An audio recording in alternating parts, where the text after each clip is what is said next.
Pourquoi tu as commencé un blog sur la photo en fait, à la base? À la base, tu connais Olivier parce que Ouais. tu as eu ce genre de discussion avant avec lui. Donc Olivier avait lancé son blog qui commençait à bien marcher. Ouais. Et à l'époque, il était un petit peu foufou avec les débuts en fait. Il trouvait que c'était assez extraordinaire. Et il m'a dit je sais que tu écris bien, pourquoi tu lancerais pas un blog? Il fait Ok. sur quoi? T'es marrant, tu veux faire un blog sur quoi? Ok. Et il dit t'as pas une passion? Je dis écoute, je commence la photo, mais la première réflexion ça a été mais je commence la photo quoi. Olivier, Donc, t'as dit ça quand ça a commencé à marcher pour lui? Ouais, il avait déjà gagné un petit peu d'argent, ouais. Je D'accord. crois que c'était son premier petit lancement. Je crois qu'il a fait 14 000, je crois, Ok. ou quelque chose comme ça. Je crois me souvenir, mais c'était il y a 6 ans, donc je t'avoue que mes souvenirs sont légèrement flous. Et au début, tu t'imaginais que tu serais genre premier dans ton domaine? Non, en fait, je suis vraiment... Quand j'ai commencé, j'ai un peu commencé sur un défi, quoi. C'est-à-dire que, il m'a dit pourquoi pas sur la photo, j'ai dit je débute, il m'a fait t'as qu'à partager ce que t'apprends, et puis voilà, je fais ok, pourquoi pas. Ouais. C'était un peu un challenge finalement, et je me suis dit, je le fais 6 mois, si au bout de 6 mois il n'y a personne qui me lit, je peux toujours arrêter, tu vois, c'est pas, Ok, d'accord. j'ai pas un engagement pour la vie entière, donc c'est pas très grave. Et franchement au début je m'imaginais pas du tout que ça marcherait autant, D'accord. et j'imaginais pas du tout que ça changerait ma vie, tu vois. Enfin, c'était vraiment en mode, je fais un blog, on verra bien. Alors, au Et au début, pire, ça m'apprendra des pendant choses. longtemps, au début, tu savais pas vraiment si tu voulais faire que ça. T'avais un autre truc dans la biologie, je crois aussi. Ouais, en fait quand je l'ai lancé, j'étais étudiant, j'étais en fin de master 1. Ouais. Donc il me restait 1 an d'études derrière, dont 6 mois de stage. Et en fait au début je l'ai pas lancé du tout comme un business. Hein. Je l'ai vraiment lancé comme je partageais du contenu et j'avais pas spécialement l'intention de gagner de l'argent avec. Alors après j'ai fait un petit peu d'affiliation Amazon, Ouais. ce qui est quand même plutôt cool quand t'es étudiant, si t'arrives à gagner 100 balles dans le mois, tu vois, Ouais. t'es déjà tu fais c'est un petit complément de revenu, c'est pas trop mal. Mais au début c'était pas du tout conçu comme un business. Enfin, D'accord. Ça a d'abord été balancer plein de contenu gratuit et sans vraiment réfléchir à la suite. Ok. C'est seulement après mes études, je me suis rendu compte que salarié c'était pas fait pour moi du tout, que je me suis dit, je vais T'as un peu prendre un travaillé? an. T'as eu un job salarié ou pas? Non, pas du tout. Donc j'ai eu mon stage qui était comme un job salarié sauf que j'étais stagiaire. Ouais. Donc j'ai quand même vu ce que c'était et je me suis dit non, c'est pas possible. Je peux pas faire ça toute Ouais, ma c'est vie. les stages, ça t'a suffi. Ouais, voilà, ça Moi, m'a c'est un peu suffi. pareil. Ouais. Ok. Ça m'a suffi. Et non pas que, le stage était très bien en soi, la structure était bien, il n'y avait même pas trop d'hierarchie relou. Enfin, tu vois, c'était pas. Ouais. Mais j'ai senti que c'était pas pour moi. Je me suis dit, je vais prendre un an pour voyager et essayer de vivre de mon blog. Et au pire, si ça marche pas, j'ai mon diplôme, je peux toujours chercher un taf. Ouais. C'est pas très grave, tu vois, je prenais pas un risque inconsidéré. Ok, ouais. Et du coup, je suis sorti de mon stage en septembre, j'ai passé ma soutenance, j'ai eu mon master. Et derrière, j'ai passé un bon 2 mois à écrire un bouquin. Un bon rythme de probablement 45 heures par semaine dans ces eaux-là, parce que t'imagines écrire un bouquin en 2 mois, c'est quand même, Ouais. faut quand même taffer quoi. Et j'ai sorti en décembre. Et j'ai fait, à l'époque, j'ai fait 8 000 € de chiffre d'affaires. Ce qui Ouais. était pour moi incroyable. Au Enfin, final, j'étais tout ça étudiant avant. sans. Ouais, carrément, au début, c'est. Mais donc au final, t'as jamais vraiment pris de risque irrationnel, quoi, dans ce que t'as fait. C'était toujours calculé en fait. Enfin, il y a Ouais. toujours eu. Je me suis dit, je risque pas de finir à la rue en faisant ça. J'ai quand même toujours un minimum de plan de backup. Ouais. De toute façon, le pire qui puisse m'arriver, ça marche pas du tout. Et voilà, un an plus tard, je me suis donné un an. Je me suis dit, si au bout d'un an, j'arrive pas à gagner d'argent suffisamment pour en vivre, Ouais. c'est que probablement, j'y arriverai jamais. C'est intéressant ça parce que tout ce truc là de considérer les risques, c'est pas forcément ce qu'on entend en général quand on parle d'entrepreneur. Et je crois que nous on est un peu, comment dire, héritier de l'école d'Olivier en quelque sorte, Ouais, dans le sens où on prend pas des risques débiles en fait. On veut être entrepreneur, mais c'est pas pour. On n'est pas là en train de se dire tiens je vais mettre tout mon argent, je vais rechercher directement des investissements, je vais Exactement, risquer toute ma vie là-dedans quoi. On a un truc qui est quand même assez rationnel quoi. Et je pense à ça parce que récemment j'ai lu un truc de Nassim Taleb qui parle de ça en fait, de l'importance dans la vie de minimiser les risques et maximiser les chances. Et comme quoi en fait c'est tout ce qui est à la base de la philosophie des stoïques en fait. Et nous on bien est sûr. plus, Moi, je comprends pas comment tu peux démarrer quelque chose et tout de suite essayer de lever des fonds si t'en as pas besoin. Tu vois. Il y a des boîtes qui peuvent en avoir besoin. Et je comprends, mais il faut le faire le plus tard possible. En fait. Parce qu'à partir de ce moment-là, tu as pris un risque qui est quand même vachement plus important que si tu as juste au boulot, tu as bossé, ça n'a rien donné, tu fais autre chose et puis c'est tout. Quoi. Ouais. Et là, en l'occurrence, je pouvais littéralement aller chercher les autres emplois un an après. Et quand il me demande ce que j'ai fait, je peux dire je suis parti en voyage, j'ai fait ça, c'est pas très grave. Hein, le mec il va pas te dire t'as été fainéant pendant un an. Tu vois.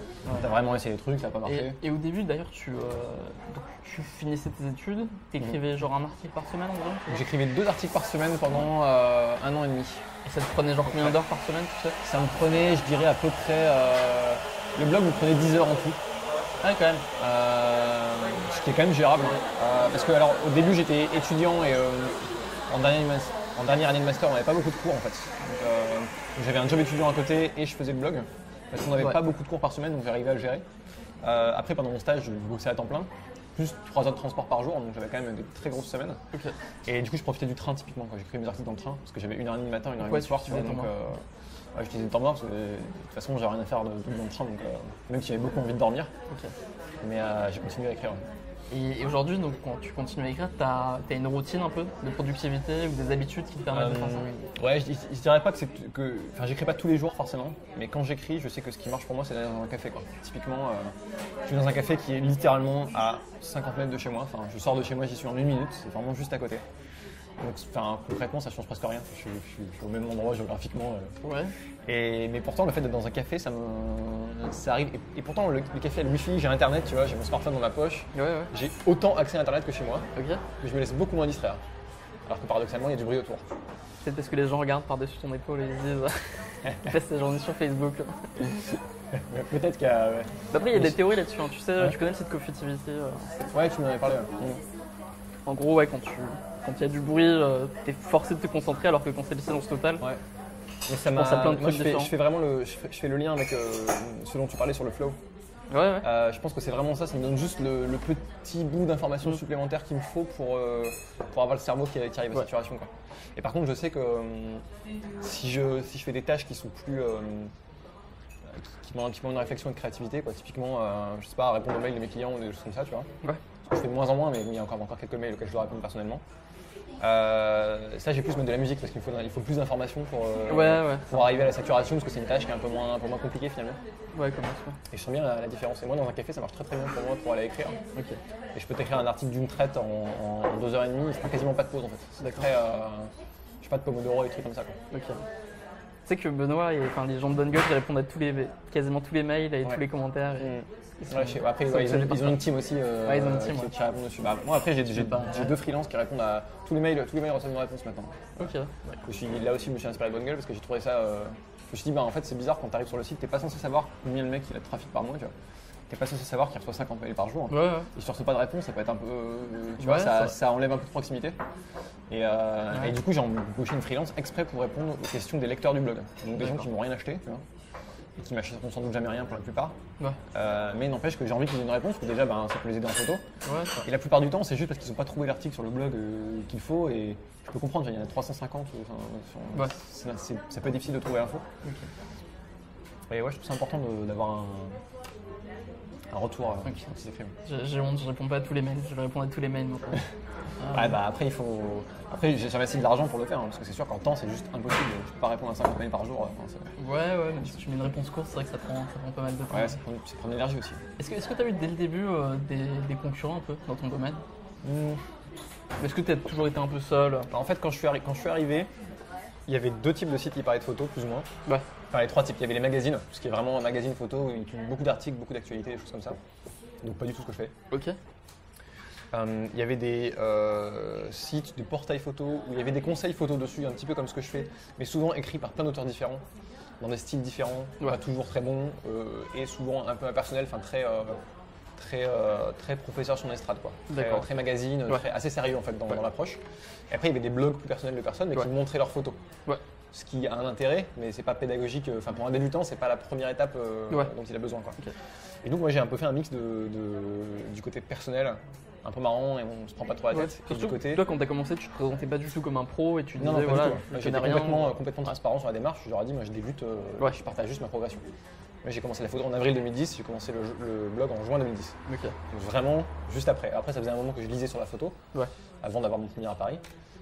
Mais il n'empêche que j'étais vraiment, dans l'esprit, j'y connaissais pas grand chose, mais j'avais toujours la démarche d'essayer de jamais rien dire de faux, de toujours vérifier ce que je racontais et d'être le plus simple possible. Okay. Ce qui n'était pas trop compliqué d'être simple à l'époque, parce que de toute façon il fallait que je sois simple. Moi-même, j'avais dû trouver du contenu simple pour l'apprendre, quoi. Donc finalement c'était assez évident. Okay. Et il y a un moment où je sais pas, tu as vu quand même des concurrents arriver, des gens. Ouais, c'est arrivé. C'est arrivé. C'est difficile de dire exactement quand, mais je pense pas très longtemps après que je sorte ma première formation, qui était donc en juin 2012, 2 ans après le début du blog. Il y a commencé à avoir des concurrents. Maintenant, il y a quand même pas mal de sites qui ont des modèles assez similaires aux miens. Et tu sais, c'est qui ces gens-là? Enfin, c'est genre, je sais pas, c'est un mec seul dans sa chambre qui s'est dit tiens, moi aussi je peux faire pareil. Alors le plus souvent, c'est souvent des photographes de profession. Ouais. Qui ont décidé de se mettre à ça. Je ne sais pas exactement pourquoi, parce que je ne les connais pas tous. Mais je pense que ça a été des stratégies aussi pour pallier peut-être un manque de clientèle dans un domaine, ou juste de se diversifier, ou alors ils ont vu que ça marchait, ils se sont dit moi aussi je peux donner des conseils photos, donc je peux aussi essayer, ce qui est complètement faire, tu vois. Il y a des profils assez variés. Ouais, est-ce que tu considères que dans ton domaine, genre enseigner la photo sur internet, tu as un monopole là-dessus? Quasiment. Je sais pas si j'ai un monopole, c'est parce que je connais pas les chiffres d'affaires de tout le monde, tu vois, mais j'ai quand même j'ai une très grosse part du marché en tout cas. Ouais, ok. T'as lu le livre de Peter Thiel sur ça? Non, j'ai pas lu. En gros, lui, ce qu'il explique, c'est que sur internet, tout est affaire de monopole, quoi. Et en fait, être numéro 2, ça sert à rien parce que le prof qui compte, c'est le premier que tu trouves sur Google, celui en qui tu fais confiance, c'est le numéro 1. Exactement. J'avais vu ta vidéo et effectivement, c'est important et je suis le premier sur Google sur plein de requêtes. Ouais. Je pense que je suis sans doute un des premiers en trafic, si ce n'est le premier. Enfin, je crois qu'il y a un blog qui a plus de trafic que moi, mais il fait peu de conseils photo, plus du matériel, donc c'est quand même un positionnement un petit peu différent. Ouais. En termes de CA, je suis sans doute le premier. Je pas trop là-dessus. Okay. Donc ouais, effectivement, j'ai quand même une bonne part du marché. Okay. Et du coup, je vais continuer sur Thiel. C'est quoi Enfin, il y a une question qui est importante pour Thiel pour savoir si tu peux conquérir ou pas un marché. C'est quoi le truc que tu savais et que personne d'autre ne savait? C'est quoi le truc que tu croyais être vrai ou que tu crois encore être vrai et que quasiment tout le monde croit être faux? Je ne sais pas si je dirais que les gens croient que c'est faux, mais je dirais qu'ils n'y accordent peut-être pas assez d'importance. C'est de faire un contenu gratuit de très très bonne qualité. Ok. Je pense que c'est vraiment très très important. Et je vois des blogs, je vois des gens qui essayent de rentrer sur la même niche que moi, parce que forcément je regarde un petit peu. Et je pense que les gens derrière ne sont pas forcément mauvais en soi, tu vois. Je suis pas en train de dire qu'ils sont mauvais, mais juste peut-être qu'ils pensent qu'un article simple, ça va suffire. Alors qu'en fait, en photo notamment, quand tu es tout seul et qu'il n'y a personne d'autre qui a fait avant, à la limite, tu fais du contenu simple, c'est déjà mieux que rien. Mais quand tu as déjà plein de gens qui sont là avant, le seul moyen de te démarquer, c'est de faire mieux, quoi. Ouais, de faire mieux et gratuitement au début, quoi. Ouais, mieux, gratuitement, ou alors différent. Mais il faut au moins qu'il y ait une qualité qui soit minimum équivalente à ce qui se fait déjà et un style différent. Et si possible, une qualité supérieure. Et quand tu vois des gens qui arrivent avec des articles qui sont pas forcément mauvais, mais qui vont peut-être pas chercher encore le truc en plus, tu peux pas percer dans un marché qui est déjà relativement saturé, sans avoir du contenu qui est très très bonne qualité. Et quand je dis qualité, c'est surtout en termes de pédagogie. C'est vraiment, je pense que l'important, en tout cas dans mon marché, mais je pense que dans plein de domaines où tu expliques quelque chose aux gens, c'est vraiment qu'ils comprennent rapidement, bien, si possible en se marrant un petit peu au passage. Pour moi, l'humour, ça fait partie intégrante de la pédagogie. Je pense que tu peux pas enseigner sans faire rire. Si tu as déjà eu des bons profs dans ta vie, en général, ils sont drôles. Ça va. Et je pense qu'il y a des gens qui ne vont pas chercher ce petit truc en plus, malheureusement, ce qui ne veut pas dire qu'ils ne savent pas le faire. Peut-être que juste ils n'y pensent pas. Mais je pense que c'est un facteur assez important. Et je ne dirais pas que les gens ne pensent pas que ce soit important. C'est peut-être simplement juste ils n'y pensent pas tout court. Le fait de donner avant de recevoir. Ok. Mais forcément, à force de faire beaucoup d'articles, beaucoup de commentaires, etc., tu avais forcément beaucoup de retours aussi. Et peut-être tu comprends mieux que tout le monde, quasiment, c'est quoi la bonne pédagogie en photo, non? Ou c'est quoi les problèmes principaux je pense que j'ai une bonne vision des problématiques de monsieur tout le monde, de mon lecteur typique, forcément, puisque j'en ai plein, j'ai eu plein de retours. Pendant une longue période, j'ai répondu tout seul aux emails. Donc forcément, j'ai vraiment vu beaucoup de commentaires, beaucoup d'emails, je sais un petit peu comment ils pensent.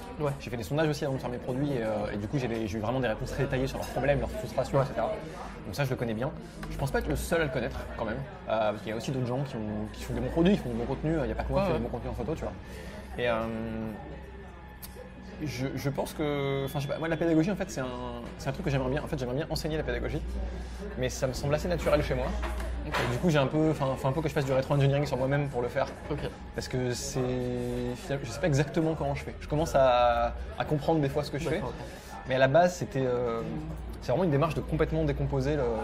Il y a un ami une fois qui m'a dit que j'étais vraiment un geek dans le sens comme tu démontes une montre pour savoir comment ça fonctionne ou un truc comme ça, tu vois. C'est vraiment le côté aller voir les plus petites pièces et voir comment ça fonctionne. Et je pense que ça plaît aux gens parce que en fait, c'est la seule bonne manière de comprendre quelque chose vraiment. Et d'aller au bout et ouais, d'aller au bout comme ça. parce que moi le but c'est que mes élèves et mes lecteurs ils soient indépendants, quoi. C'est-à-dire qu'ils n'aient pas besoin de tout le temps revenir vers moi dès qu'ils ont un nouveau problème, qu'ils aient tellement compris qu'en fait ils puissent résoudre leurs problèmes tout seuls. Ok. Et ils ne peuvent faire ça que s'ils ont vraiment compris comment ça fonctionne au fond. Pas juste leur donner un exemple en disant regarde ça fait ça et là ils font ok, ils règlent sur leur appareil, ça fait ça, ils sont contents. Et le lendemain ils règlent autre chose et là ça va plus. Ok. Donc, je Parce pense que qu'il y a dans la une photo, ça importance. doit être super tentant de faire des articles comme ça en fait. Oui, et moi je fais vraiment, et je le dis toujours, je le dis dans tous mes lancements de formation, et même je le répète souvent, il n'y a pas de recette magique, il n'y a pas de réglage type. Ouais. Il y a souvent des gens qui me demandent comment je fais pour régler mon appareil en portrait. Je fais, je peux pas te répondre en fait. Ok. Il n'y a pas de réponse à ça, parce que je peux t'expliquer ce que sont les différents réglages, quels sont leurs effets, mais après c'est toi, qu'est-ce que tu veux faire de ta photo. Ouais.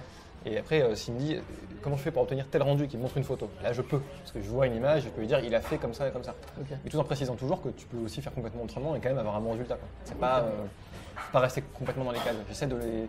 En fait, c'est difficile d'à la fois leur donner des recettes qui soient assez simples, quand même un truc accessible, et en même temps leur dire en fait c'est pas simple. En fait, tu peux pas t'arrêter à ça et tu es obligé d'aller plus loin. Si tu veux vraiment passer au niveau supérieur et pas juste faire des jolies photos mais aller un peu plus loin. Et donc j'essaie de leur faire comprendre qu'il faut aller un peu au-delà dans la démarche. C'est pas évident. Ok, cool. T'as des projets là en ce moment? T'as une chaîne YouTube depuis quelques temps déjà? Ouais. En fait, avant YouTube, j'utilisais ça pour poser les vidéos, quoi. Vraiment juste comme hébergement des vidéos. Et là, j'ai lancé une vraie démarche de chaîne YouTube il y a quelques semaines. Ouais. En faisant des petites vidéos courtes, dynamiques, avec un format qui est volontairement inspiré des youtubeurs humoristiques, très rythmé, etc. J'ai bossé avec un réalisateur, Yves, qui m'a beaucoup aidé là-dessus. Et écoute, les vidéos, je suis très content du résultat. Ouais. Et en fait, l'idée, c'est de prendre une bonne place sur YouTube parce que j'ai pas une grosse audience sur YouTube parce que j'ai jamais vraiment développé ce canal-là, finalement. Okay. Et donc là, l'idée, c'est de faire une vidéo toutes les 2 semaines jusqu'à temps qu'il n'y ait plus de sujet, donc dans le temps, je pense. C'est le format qui explose un peu en ce moment YouTube. YouTube, c'est vraiment le média, je pense qu'il faut être maintenant, et j'ai fait l'erreur d'y arriver un peu tard, je pense. Ouais, bah là, ça va encore. Enfin, je pense que pour encore, les il y a beaucoup de vulgarisateurs, c'est le moment. Tu vois. Ouais. Pour les humoristes, c'est passé. Mais pour un vulgarisateur, je pense que c'est encore le moment. Ouais, je pense qu'il est encore temps. Mais il y a quand même beaucoup de youtubeurs photos qui sont arrivés avant moi et qui du coup ont des audiences plus importantes, donc ils rattrapent un certain retard quand même. Parce que dans YouTube, quand tu as une vidéo sur le même sujet que toi qui a 250 000 vues, faut quand même l'amener à ce niveau-là et c'est pas forcément évident. Surtout que Google, je sais pas pour YouTube, mais en tout cas dans Google, il y a clairement une prime à l'ancienneté, quoi. Ouais. Quand tu dois rentrer en compétition par rapport à un site qui a déjà 5 ans, tu as intérêt à mettre le paquet parce que tu peux monter, hein. C'est pas impossible. Mais quand il a de l'autorité, alors s'il a de l'ancienneté mais qu'il fait plus rien, c'est possible. S'il continue à publier autant que toi, c'est quand même assez dur à rattraper, quoi. Je pense que YouTube a un peu plus privilégié un peu quand même la nouveauté. Hein. Ouais. Vu que c'est un média un peu de divertissement, tu vois, tu recherches pas forcément la référence sur YouTube. Ouais, cool. Tu fais quoi demain? Demain, je vais en Italie. Ouais.